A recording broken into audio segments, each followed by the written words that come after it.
very warm welcome to Afternoon Express.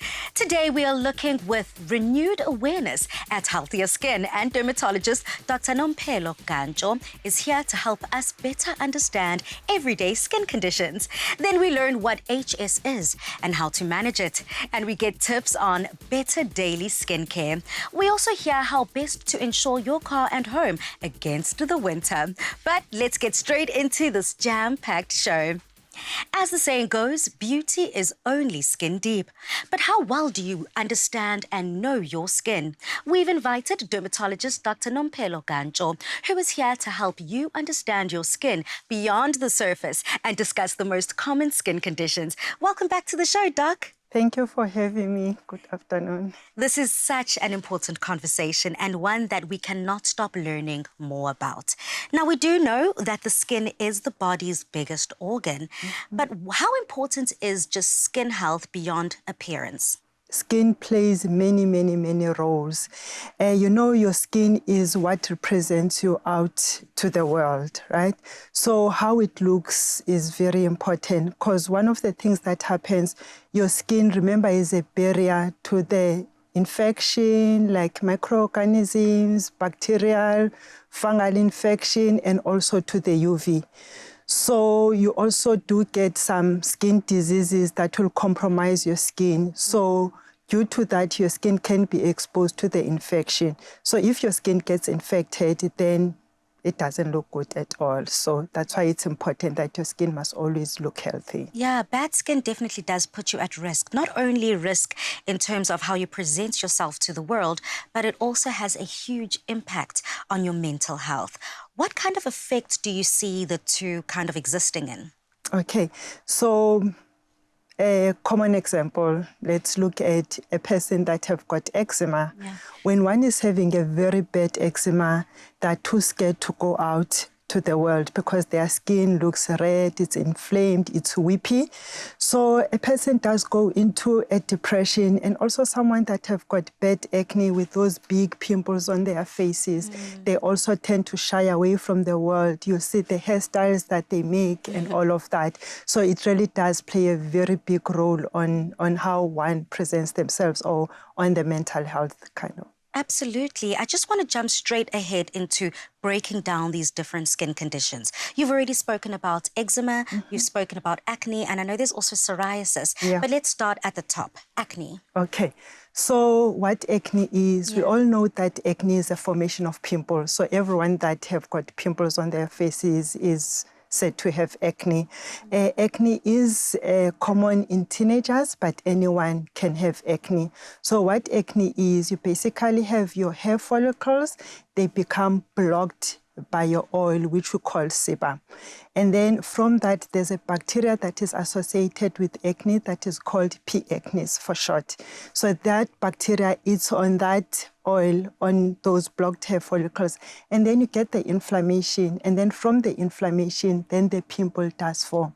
And then the pimple will pop because there's a bacteria, and then you'll get more. So there are many things that do drive acne. Your hormones, so that is why it always starts during your teenage years. And then there is also a family predisposition to it. So people that have parents that have had bad acne also tend to have bad acne. But the biggest role player is your hormones, which are your androgens. A lot of people overlook the fact that acne does not only present itself on the face. Exactly. So you basically find acne in places that are full of sebum, so which is your face, your chest, and the back. So sometimes the face may look good, like you have said, but your back is really looking bad, and people are even scared to take off their clothes. So yeah, definitely. And the biggest thing, we know that it's scarring.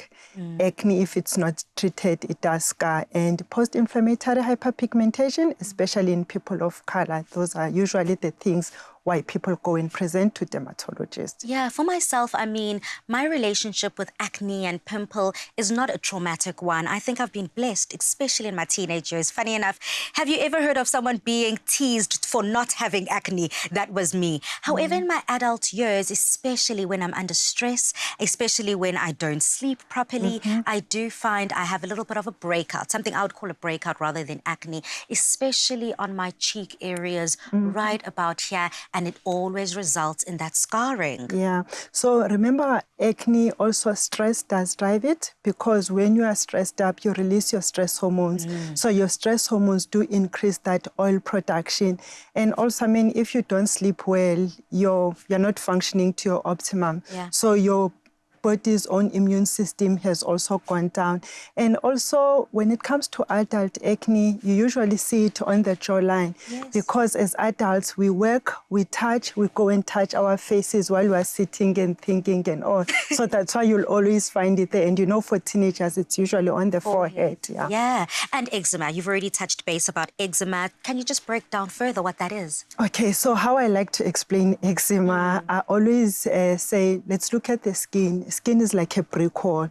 So with eczema, that wall is not nicely closed up. So it's like a wall without a cement, basically. It's opened like that. So that is why it's important. You know, people that have got eczema, you always ask, what do you use to wash? They're not supposed to use things that have got perfume that will irritate their skin, because the skin is opened up, and then all those things do go into their skin and cause the inflammation. And also, from the eczema, you see the inflammation. There's also other key role players when it comes to eczema. So I said it's the wall, the genetics as well. So if one have got a family history of asthma, hay fever, chances that they will get eczema is about 70%. And also, you know, eczema does tend to scratch quite a lot. It's itchy. So yes, so what causes that? Your body releases what we call peptides that will make your skin to itch. And the problem with eczema, the more you do, the more it does flare up as well. So there's quite a number of things that do play a role. The environment, of course, when it's winter, the eczema tends to flare up, and certain things that one will use, the perfumes, the clothes, especially woolly clothes. So in winter, people tend to have a flare up on their necks as well from the irritation. Thank you for breaking that down. And, you know, the metaphor that you used truly does paint the perfect picture of what eczema is. And finally, we have psoriasis. What is, I mean, we have superstars like Kim Kardashian, who's come out loud and proud about the fact that she does struggle with psoriasis and that it's something not to be ashamed of. So psoriasis now back to our skin. So what psoriasis is, when it comes to skin, your skin builds up. So it starts from the bottom, it changes shape to a point that it has to be shed off. So in humans, it takes about 28 days for skin to move from the bottom to the top, and then it falls off. You'll see snakes, they do shed off their skin, but in humans, you don't see it happening because of the duration that it takes. So when one have got psoriasis, it basically takes about 2 weeks for that skin to move from the bottom to top. So now what you see in psoriasis, the scale that you see is because the old skin cannot be shed off. And then you see some redness, which is the inflammation. That's like the new skin is trying to push the old skin to fall off. So when it comes to psoriasis, there's usually some family history behind. A person will say, oh no, we used to have someone in the family that used to have the psoriasis, or just dry patches on their elbows or on their scalp. Well, thank you so much for breaking down these common skin conditions. I think that it's extremely important for all of us to know if we are genetically disposed to it, if we've seen any jumps or changes in our hormones, and to be able to kind of assess it and keep a close eye on this. But the conversation is going to continue throughout the show as we further break down tips, tricks, and how to best take care of our skin. Thank you so much, Doc. Thank you. Now stay tuned, because later Dr. Ganjo shares her tips on how to care better for your skin. On social media, we would like to know, what is the #1 skincare tip that you have that you can share with us? Remember to use the hashtag Afternoon Express in all of your comments, but we'll see you after the break.